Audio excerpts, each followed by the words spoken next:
Barak the Yahweh, Barak the Yahweh Shai, Barak the Yahweh, Barak the Yahweh Shai, Barak the Yahweh, Barak the Yahweh Shai. All praises unto Yahweh Hashem Yahweh Shai, Wahara Kakadash. Double honors to the apostles of Great Millstone. Honest you brothers for this honest you brothers that be pushing this truth in sincerity throughout the four corners of the earth. It's gonna be a relatively quick video, basically going into the impact, a possible impact of this petro-yuan, and what could happen as a result. Okay, so without much further ado, I'm gonna get into this. So everybody by now should know that you had it to where this petro-yuan, okay, which is from the articles that I've been reading, I think it's something to do. You got it to where the petrol is going to be sold not in dollars anymore, but within the Chinese currency, which is the yuan.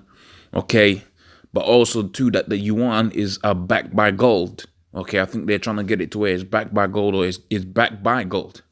Okay, so it says a petro-yuan helps Russia and China dump the dollar in oil trade. Okay, so people should have brothers should have seen these articles already. Okay, this is pretty much one of the biggest pieces of news out there. This goes to show you that the word is going out there. Okay, Babylon is being destroyed, and when we're talking about destruction, okay, of a country, man, it starts with trade. Okay, when you check out how these different empires fell.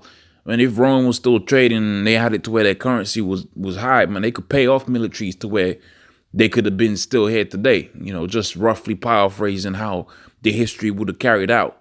Okay, but you got it to where Babylon, which is America, with them cats out there now. Okay, they got a competitor within the market to which people ain't gonna be buying in dollars anymore, because the currency now, the yuan, is gonna be seen as a better safe haven. Okay, for people's money. Okay, what they know as a better investment. Okay, so China is the world's biggest crude consumer because they got a lot of industry out there and buys most of its oil from Russia. So who's going to be picking up a lot of those yuans? Okay, or who's got rather more dumping a lot of that yuan? Okay, and rather more keeping it. What am I talking about? China's going to be buying it. Okay, from Russia, so they're going to get a lot of yuans, man. Okay, now this is all going to become a little bit relevant when I, start getting into my, the point I was trying to carry forth. Okay, however, most settlements are still in dollars. Okay, the launch of the petro-yuan now allows Moscow and Beijing to use international currencies instead, which is going to be better for them. You see the death of the dollar there. Now, what I wanted to get into here, okay, China and Russia, okay, are basically big part of what's known as the BRICS nations. Okay, the BRICS is Brazil, Russia, India, China, and South Africa.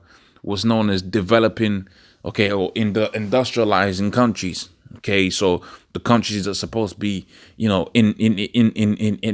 the up. But see, the thing about being on the up is that means the way the economy works. Okay, someone's gonna be on the down. Okay, you can't have it to where India suddenly becomes the consumer. Where they gonna get their goods from? Okay, if they unless they're consuming their own goods, but then that's not gonna make it to where they're developing. Okay, the way money works is it's gonna shift from one place to another for someone to be on the up and someone to be on the down. Okay, and in order to have dominance, that's why they shift to where the oil is gonna be sold in a way that's gonna benefit China is a big thing, and it's gonna really mean the death of the dollar. Okay, so really, when you check out that China and Russia are basically these big players within these BRICS nations, okay, you find out that these other nations like Brazil, which is involved in there, India, which is involved in there, and South Africa, which is involved in there. Okay, South Africa, which is involved in there. Okay, they're gonna be what? They're gonna be moving, okay, towards the same end all be all. Okay, so this is another article which says time has arrived for Africa to establish a single currency. So you got all kind of messed up economies out there within Africa and places alike. Okay, pretty much what's going to happen is a lot of these different countries, I think, okay, are going to be shifting towards a more tangible currency. Okay, a lot of countries out there within places like Africa, I got it to where they're using the dollar at the minute. okay, to sell and trade whatever they're trading, but they're going to be moving towards that yuan, I think. Okay, I'm just speculating. Okay, so it says a woman selling plantain along the roads counts the Nigerian naira, which that's a low, that's not, you ain't going to get too much bang for that, man. Okay, in their currency exchange in Lagos. Now, what do they have a lot of in Nigeria? They got a lot of oil out there in Nigeria. Okay, so, don't be surprised if they start trading that oil in the Chinese currency. And what you find out about places like Africa and that, okay, China is seen as an opportunity, just like how Esau saw an opportunity within these so-called developing countries to set up shop there. Okay, so if you already got it to where you got a lot of Moabite, dudes over there, they're gonna bring their own, tender over there, which is their money.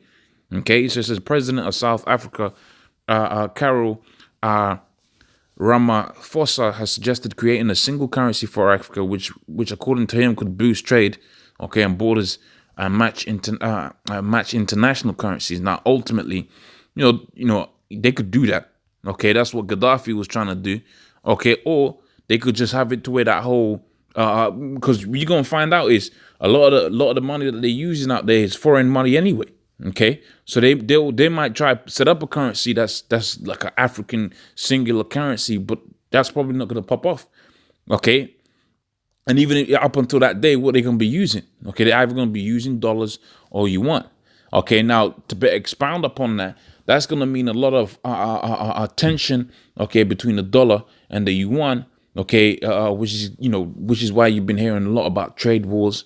Okay, which is why you've been hearing a lot about China meeting with Trump or what's this guy? Xi Jinping.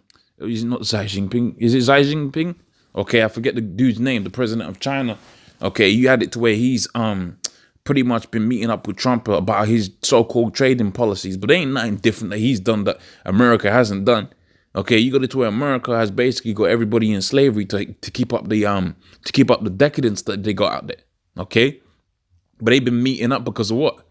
Because they're trying to have it to where the dominance of the Chinese yuan doesn't get too much. But see, it's all going via what the scripture says, because really this is all moving towards the chip. Okay, because when you go up a level and you check out how it really is being conducted from a bird's eye view, you find out you got them so-called Jews out there within China, and you got the so-called Jews out here within America that have set up a trade war, and this trade war is going to lead into a hot war, and the hot war is going to lead into the chip.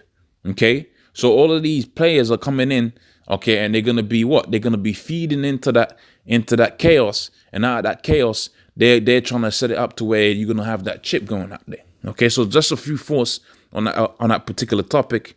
Okay, with that, I'm going to say, all praise unto Yahweh Shemi Ashai. Double honor to the apostles, a great millstone. Honestly, brothers, to be pushing this truth in sincerity. Shalom.